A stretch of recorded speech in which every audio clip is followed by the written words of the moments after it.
yá mo kí gbogbo ẹ̀yin olólùfẹ́ mi tó ń wò mí nílé lóko lẹ́yìn odi ṣé àlàáfíà ni mo bá gbogbo yín ọdẹ odùn bí mo gbàládùra fún gbogbo yín pé ẹ kú ní rí mo gbé sọnù bí ò ṣe bí ọmọ ẹ ṣàmì àdúrà yá ọ̀rọ̀ lórí ọ̀rọ̀ justice for Mohbad òun náà ni àṣìwà information kan ló tó mi lọ́wọ́ mo ní kí sáré wá fún yín ní update yẹn ó ṣeé ṣe kí ẹ̀yin kan kẹ́ ti gbọ́ but fún àǹfààní àwọn tí wọn ò tí ì gbọ́ mi ò ní estate láti máa mú information yìí wá fún yín èmi náà ni mo promise yín mo ní any information tí n bá ti gbọ́ tí mo dẹ̀ rí pé ó máa wúlò fún ẹ̀yin lólùfẹ́ mi ó ti di dandan kí n wá fi tó yín létí because ẹ̀yin tèmi tí ò bá ti sí ẹ̀yin kò sí mi lórí ọ̀rọ̀ justice for Mohbad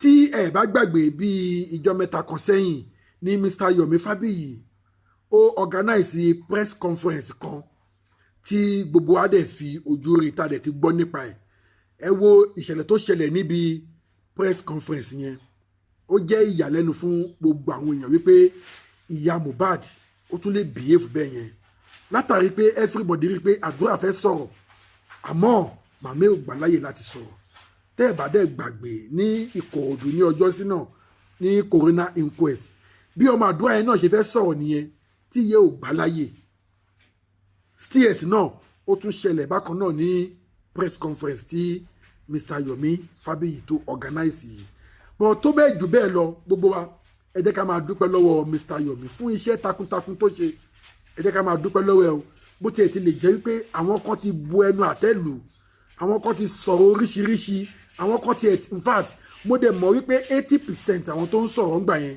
àwọn anti-justice ni ẹ mọ̀ pé àwa Yorùbá a gùdù nù pé tá a bá fẹ́ fi ẹnu bàyàn jẹ́ tó yẹ pé ìgbésẹ̀ tí ẹni yẹn fẹ́ gbé tí ò ní lè gbé mọ́ àwa Yorùbá a gùdù nù ẹ̀ wọ́n fi ẹnu condemn Mr. Yomi débi pé tó bá yẹ pé ọkùnrin míì ni a ti jáwọ́ kó lórí justice for Mohbad but fún ìyàlẹ́nu after press conference yẹn Mr. Yomi ò tún dúró to God be the glory court ti grant Mr. Yomi ní search warrant wọ́n ti fún Mr. Yomi ní search warrant pé kó lọ sí ilé Mohbad pẹ̀lú àwọn ọlọ́pàá láti lọ ṣe investigation láti lọ search láti lọ wá ẹ̀rí tí wọ́n tún lè fi báàkì ẹjọ́ ìlẹ́yìn ṣé ẹ rí i pé ọ̀gbẹ́ni yìí ó yẹ ká kí ó yẹ ká yìn gbogbo nǹkan tó ṣẹlẹ̀ ní press conference yẹn kò bomi tútù sí lọ́kàn kò relent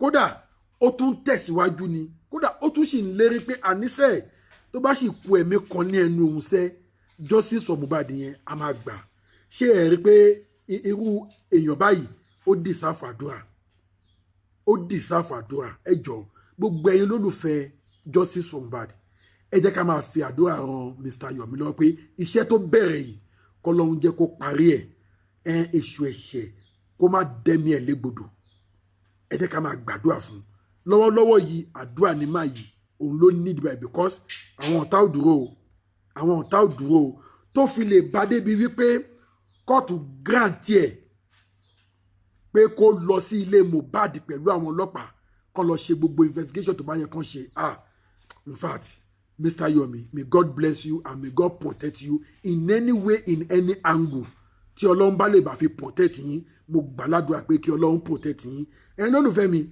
justice for Mohbad is around the corner whether devil like it or not whether anti-justice like it or not my new update to you ẹ̀yin lólùfẹ́ mi ẹ fọkànbalẹ̀ justice for Mohbad is around the corner mo mọ̀ wípé ọ̀pọ̀lọpọ̀ ẹ̀yin lólùfẹ́ justice for Mohbad ó ti sú yín ẹ ti táyà pé kí ló dé irú ìlú wo la wà yìí tá à ń fi odindi ọdún méjì tá a fi ń wá justice fún yàn ẹ má gbàgbé o wọ́n fi 5 years ṣe mí o kódà wọ́n fi 10 years ṣe mí mo ti gbọ́ series of cases bẹ́ẹ̀ rí tó yẹ pé ìmí lò 5 years ìmí lò 7 years ìmí lò 10 years ẹ má jẹ́ kó sú wa ẹ má jẹ́ kó rẹ̀ wá àdúrà tí àwọn anti-justice ń gbà náà ni pé tó bá sú yín ẹ máa jáwọ́ ẹlẹ́dàá Mohbad ò dẹ̀ ní jẹ́ kó sú wa ṣe rí 3 minutes video tó jáde yẹn ó open up ojú wa sí many things ó jí a Mr. Yomi Fabiyi láti jẹ́ kó tún tẹra mọ́ iṣẹ́ yẹn pé there's a secret inside this video there's a secret inside this video another court is on the 29th of this month ẹ̀yin olùfẹ́ mi gbogbo ẹ̀yin tẹ́ bá mọ àdúrà gbogbo ẹ̀yin tẹ́ bá súnmọ́ àdúrà Mr. Yomi Fabiyi ti sọ ó ní this is the last opportunity fún àdúrà láti sọ̀rọ̀ tó bá jẹ́ wípé nípa kọ́ protect ẹni pé kékeré nìyẹn pé wọ́n máa protect àdúrà pé kádùrà máa worry this is the last opportunity nílé yìí láti jẹ́wọ́ nǹkan tó mọ̀ nínú ikú ẹ̀gbọ́n ẹ̀ but tí kò bá jẹ́wọ́ ó ṣeé ṣe kí òun gan fi ẹ̀wọ̀n panu lórí ọ̀rọ̀ tó wà lẹ́yìn o wọ́n ní bí ìyá ẹ̀ ṣe ń kọ́fà ẹ̀ bí ìyá ẹ̀ ṣe ń bó yẹn ìyá ẹ̀ ò help ẹ̀ o which is true everybody mọ̀ pé màmá ẹ̀ ń kọ́fà ẹ̀ but nǹkan tí màmá dẹ̀ ń sọ ni pé òun ò fẹ́ kán tún gbẹ̀mí ẹ̀ bọ́n ṣe gba ẹ̀mí Mohbad lótìtọ́ abiyamọ náà lè máa ṣe bẹ́ẹ̀ náà lóòótọ́ but notwithstanding àwọn àsìkò kan wà tó yẹ pé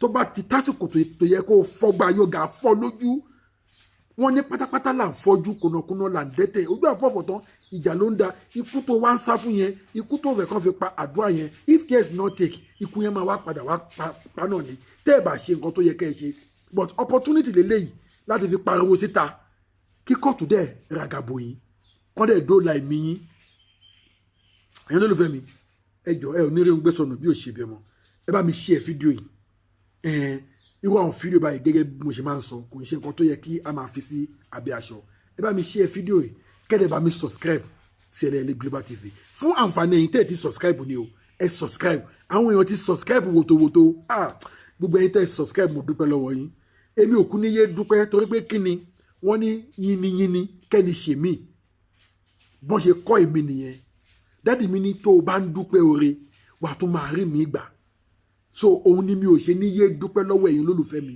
bẹ́ẹ̀ ṣe ń bá mi share fídíò yìí mo dúpẹ́ lọ́wọ́ yín bẹ́ẹ̀ ṣe ń bá mi subscribe in fact òṣùbà yín rè mo dúpẹ́ lọ́wọ́ yín ẹ̀yin tẹ́ ẹ ti subscribe ẹ̀yin náà subscribe ẹ jẹ́ ká jẹ́ máa jẹ̀gbádùn ètò yìí ìlú Nàìjíríà lágbára Ọlọ́run á bá wa tuntun gbogbo àwọn aṣebi ìlú Nàìjíríà Ọlọ́run á bá wa dẹ́kun wa bàjẹ́ nílùú Nàìjíríà Ọlọ́run á bá wa kápá wọn lágbára Èdùmàrè yá gẹ́gẹ́ bí mo ṣe ń sọ lọ lórí ọ̀rọ̀ justice for Mohbad Mr. Yomi ti sọ pé last chance lélẹ̀ fún àdúrà fún gbogbo ẹ̀yin tẹ́ bá mọ àdúrà ẹ sọ fún ẹ sí nígbẹ́rẹ́ pàkọ́ kó sọ̀rọ̀ síta kó fojú àwọn aṣebi hàn because if care is not take ikú tó ń sá fún yẹn náà àfàìmọ̀ káwọn aṣebi yìí náà kọ́ má ṣì wàá pa torí wọ́n á sì máa believe pé ó máa tú àṣírí wọn kó kúkú tú àṣírí wọn lẹ́ẹ̀kan kí nǹkan tó ń rùn kó tán lẹ̀.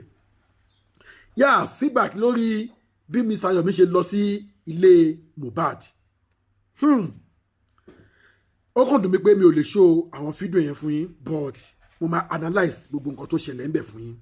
Mr. Yomi wọ́n lọ síbẹ̀ nígbà tí wọ́n dénú ilé yẹn wọ́n ṣe àwọn fídíò wọ́n wá compare fídíò yẹn sí 3 seconds fídíò tí àdúrà tó sẹ́ndì sí wọn wọ́n rí pé yes inú ilé yẹn náà ni floor carpet tó wà nínú ilé yẹn ó dàbẹ̀ ni pé ó the same pẹ̀lú fídíò tí àdúrà sẹ́ndì sí wọn ẹ̀ṣẹ̀ yẹn lé ní èjì wọ́n ní kò sí CCTV camera nínú ilé yẹn bàbá ńláàrọ̀ ni o CCTV camera ó wà nínú ilé yẹn Ìyábọ̀ Òjó ìwọ tó ń confam tó ní kò sí CCTV camera nínú ilé yẹn ṣó ti pé àṣírí ẹ ti tú báyìí Ìyábọ̀ Òjó àṣírí ẹ ti tú gbogbo ẹ̀yin tẹ́ bá lọ́wọ́ nínú ikú Mohbad àṣírí gbogbo yín máa tú ẹnjìníà tí Mr. Yomi Fabiyi tó mú dání ó confam pé CCTV camera ó wà nílé yẹn pé but wọ́n ti vandalize ẹ̀ wọ́n ti gbé engine ẹ̀ kúrò ńbẹ̀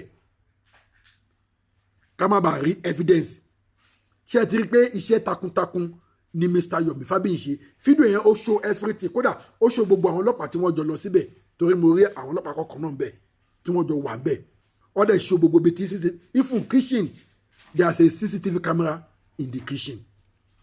Ìyábọ̀ Òjó ìwọ tó lè gbé ọ̀rọ̀ sórí tó ní yọ adìẹ kò sí CCTV camera bẹ́ẹ̀ ẹ kò ní kíní kan kò nígbà kan ẹ bá dẹ̀ gbàgbé pé Mr. Yomi Fabiyi ti contact àwọn kan tó wà nínú estate yẹn tó ní gbogbo estate yẹn pátápátá ló ní CCTV camera and the same structure náà dẹ̀ ni wọ́n kọ́ gbogbo ẹ̀ ó dẹ̀ níbi tí CCTV camera tó ń store sí tẹ́yìn bá rò pé ẹ̀yin ti rí engine yẹn gbé ẹ̀ ń tọ́ra yín jẹ o ẹ̀ ń tọ́ra yín jẹ àṣírí yín ti tú ẹlẹ́dàá Mohbad ò sùn wàláì tàláì ẹlẹ́dàá Mohbad ò sùn ó ń jà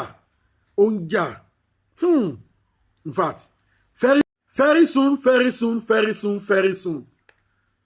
Like I said, very soon. Justice for Mohbad will be preferred. Gbogbo ẹ̀yin tẹ́ wà ndíẹ̀ ẹ lọ sún ṣòkòtò yín. Ẹ sá koroba. Ọbẹ̀ abadi yín. Àwọn tó máa ṣe wọ́n á pọ̀. Àwọn tó máa go down wọ́n máa pọ̀. Ẹ má worry, àsìkò tí yín lẹ wà yìí. Ẹ máa jam plan, ẹ máa jam pátá. Ẹ máa ṣe bó bá ṣe wù yín. Àsìkò tí yín lẹ wà yìí. Ẹ má worry. Níbi tí Mr. Yomi tó gbé bá iṣẹ́ dé yìí. In fact, on the 29, ẹ jẹ́ ká wo nǹkan tó máa ṣẹlẹ̀. Èmi mọ̀ pé lálà máa lù, àkùtùkù máa hù. Gbogbo ẹ̀yin tẹ́ ní kò sí CCTV camera nínú ilé yẹn. Gbogbo ẹ̀yin tẹ́ lọ́wọ́ sínú ìwà àbàjẹ́. Àsìkò yín ti tó. Ẹ̀yin lólùfẹ́ mi, ẹ fọkànbalẹ̀. Gbogbo ẹ̀yin lólùfẹ́ justice for Mohbad. Àsìkò ti tó. Àsìkò ti tó, kò ní pẹ́ kò ní jìnnà mọ́. Tó ti lè di wípé ọ̀rọ̀ lọ sí corona inquest mọ́ báyìí sìn. Tó ti lọ sí another court báyìí. Ẹ má worry. Justice for Mohbad is around the corner. Ẹ̀yin lólùfẹ́ mi, ẹ jẹ́ ká lọ fọkànbalẹ̀. Ẹ jẹ́ ká lọ fọkànbalẹ̀. Ẹ ṣáàjọ, ẹ bá mi share fídíò yìí. Bí mo ṣe ń sọ, ẹ bá mi share fídíò yìí. Kẹ́lẹ́ bá mi subscribe sí Ilé Global TV. Gbogbo ẹ̀yin tẹ́ ti subscribe, mo gbàládùá fún yín. Iná ò ní tọ́wọ́ yín, àbòdíntolókun, àbòdíntolọ́sà. Ọwọ́ yín ò ní kàn sàlẹ̀ àpò. Ọwọ́ tẹ́ fi ń tẹ subscribe yẹn, ẹ ò ní fi gbọ́mọ sí lágbára Èdùmàrè. Gbogbo ẹ̀yin tẹ́ ti subscribe, kí lẹ̀ ń dóde? Ó yá, ẹ subscribe. Ẹ jẹ́ ká jọ máa jẹ̀gbádùn ètò yìí. Ẹ jẹ́ ká jọ máa jẹ̀gbádùn ẹ̀. Ó yá, ẹ subscribe. Bẹ́ẹ̀ ṣe ń wò mí yẹn, ó yá, ẹ subscribe. Ọ̀fẹ́ ni subscription, wọn ò jáwó yín. Ọ̀fẹ́ ni. Ẹ lọ bèrè lọ́wọ́ gbogbo àwọn tó ti subscribe. Wọn ò jáwó wọn o. Ọ̀fẹ́ ni. Ẹ̀yin náà ó yá, ẹ subscribe. Ká jọ máa jẹ̀gbádùn ètò yìí. Yá, nǹkan tí mo ní kí n sáré wá fún yín nìyẹn lórí update CCTV ilé Mohbad. CCTV wà ńbẹ̀ o. Ó wà ńbẹ̀, but wọ́n ti vandalize ẹ̀. Wọ́n dẹ̀ tún parọ́. Wọ́n ní Mohbad kan ló ní ilé yẹn. Ó rent ẹ̀ ni. Bàbá ńlá irọ́. Ilé Mohbad ni o. Mohbad ò rent ilé yẹn. Ilé tó rà ni. Tẹ́ bá dé gbàgbé àti sọ sẹ́yìn wípé wọ́n confirm pé ó wà no landlord association. Ṣẹ́ni tí ò bá ra lé, tí ò bá kí ń ṣe landlord, kí ló ń ṣe nínú landlord association? Ẹ lólùfẹ́ mi, ẹ má gbàgbé. Gbogbo ẹni máa mú update wá fún yín. Ẹ̀yin tẹ́ bá ti gbàgbé, máa tún máa rán yín létí. So possible ẹni tí ó kì í ṣe landlord kó wà no landlord association. Gbogbo àṣírí wọn ti tú. Gbogbo bọ́n yẹn fẹ́ jogún lé yẹn. Tẹ́ bá rí ilé yẹn ò tiẹ̀ jọ létí, èèyàn tiẹ̀ ti ń gbérí. Wọ́n ti kó gbogbo ẹrù mú ẹ̀ pátápátá. Empty room, empty kitchen. In fact, ọmọ ohun mi yẹn.